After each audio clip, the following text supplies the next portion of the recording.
The pioneer, 31st of March 2023. China turns to buying support from the underprivileged and needy. It was the result of deliberate Chinese design, not luck. China contributed less than 2% of South America's exports in 2000.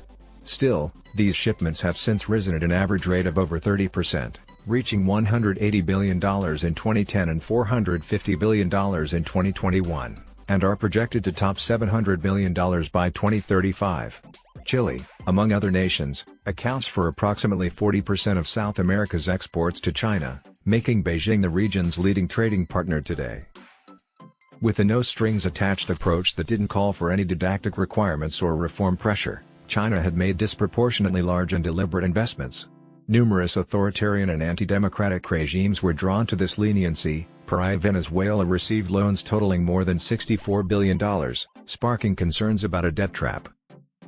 The incorporation of programs like the Belt and Road Initiative, BRI, or even the more recent COVID-19 diplomacy, which assured transactional backing and investments, strengthened China's domestic South-South cooperation policy.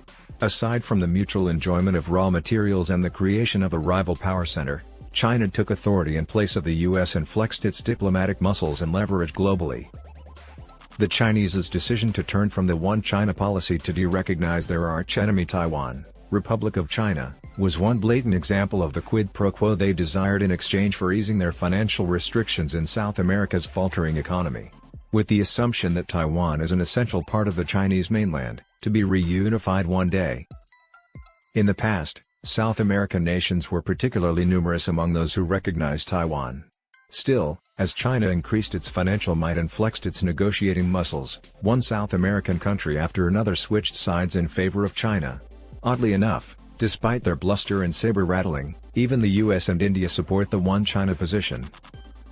After weeks of downplaying rumors of a switchover, Honduras President Xiomara Castro made a bold U-turn, becoming the most recent country to succumb to the Chinese buyout. Xiomara's justification, a sign of my determination to fulfill the government plan and expand borders, remained muddled, while Eduardo Reyna, her foreign minister, spoke in plain English when he said that the switchover was about pragmatism, not ideology, and that Honduras desperately needed money as its urgent requirements were drowning the country. The Marshall Islands, Nauru, Palau, Tuvalu, Belize, Guatemala, Haiti, Paraguay, the Federation of St. Christopher and Nevis, St. Lucia, Eswatini, the Holy See, and St. Vincent and the Grenadines are the only 13 of the 193 UN member states left on the list of nations that still recognize Taiwan. All moral and diplomatic positions are defeated by access to the Chinese market and treasury. Ironically, not even Taiwan's most important friends, the USA, have formally recognized it. Despite bipartisan unity in Taiwan, Jimmy Carter's decision to sever diplomatic ties with Taiwan in favor of recognizing Beijing set off a complex and ludicrous series of events that the USA is still working to understand as it continues to provide weaponry to a country it does not fully recognize. Global Times, China's unofficial mouthpiece, stated bluntly, the US does not have sufficient resources to assist Honduras or to make any meaningful commitments to Honduras in exchange for a change of heart. The situation in Honduras demonstrates that U.S. influence and obstruction are ineffective as long as nations maintain their resolve. The remaining allies of Taiwan, including Guatemala, Belize, and Paraguay, will be negatively impacted by this. Since the United States cannot develop a financially compelling counteroffer to fend off Beijing's advances, the Chinese have no qualms about just buying out the final strongholds in South America. The Global Times ends, the sleepwalking of Taiwan independence is ending, as if to reinforce its meaning. Chinese debt traps are a well-known phenomenon, and quick fixes rarely work. There are issues with accepting Chinese demands even when Taiwan or its allies on Capitol Hill are outbid since they cannot match the Chinese coffers. David Panuelo, the outgoing president of Micronesia, has accused Beijing of engaging in political warfare by implying that it was meddling with and obstructing the transition from China to Taiwan.